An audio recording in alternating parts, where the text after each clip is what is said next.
सुदामा श्री कृष्ण के बाल सखा थे। दोनों ने गुरुकुल में एक साथ शिक्षा ली थी। सुदामा बेहद ही गरीब ब्राह्मण थे। उन्हें खाने के लिए भिक्षा का सहारा लेना पड़ता था।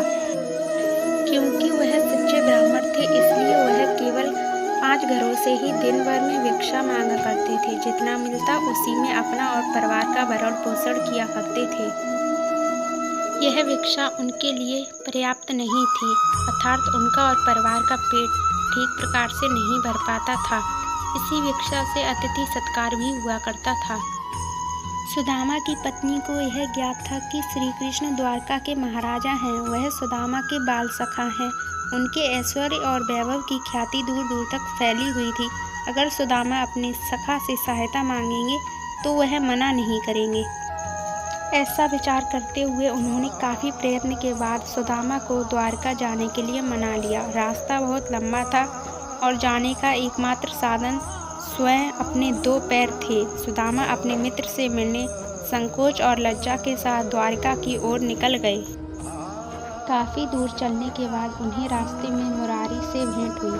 उसके पास एक बैलगाड़ी थी जिस पर व्यापार के लिए खूब सारा माल लगा हुआ था। मुरारी ने सुदामा को अपने साथ द्वारका चलने के लिए मना लिया। दोनों बैलगाड़ी पर सवार होकर द्वारका की ओर चलने लगे।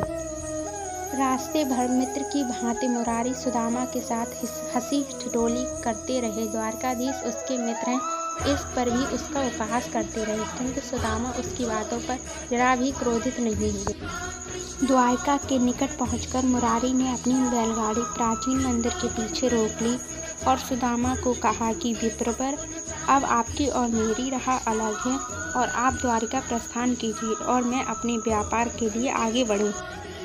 ऐसा कहते हुए दोनों ने अपनी राह अलग अलग चुन ली। सुदामा कुछ ही दूर गए होंगे कि सुदामा धन्यवाद कहने और उनसे कहाँ रहते हैं यह जानने के लिए मंदिर के पीछे गए, किंतु वहाँ कोई नहीं था और न ही बैलगाड़ी या उसका कोई नाम निशान था। सुदामा आश्चर्यचकित हुए और उन्हें कुछ समझ नहीं आ रहा था।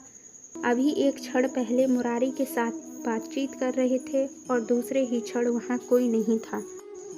सुदामा समझ गए यह अवश्य ही उनके मित्र छलिया श्री कृष्ण की कोई लीला होगी। वास्तव में ऐसा ही था। जब दोनों की मुलाकात हुई तो मुरारी की घटना पर दोनों मुस्कुरा रहे थे।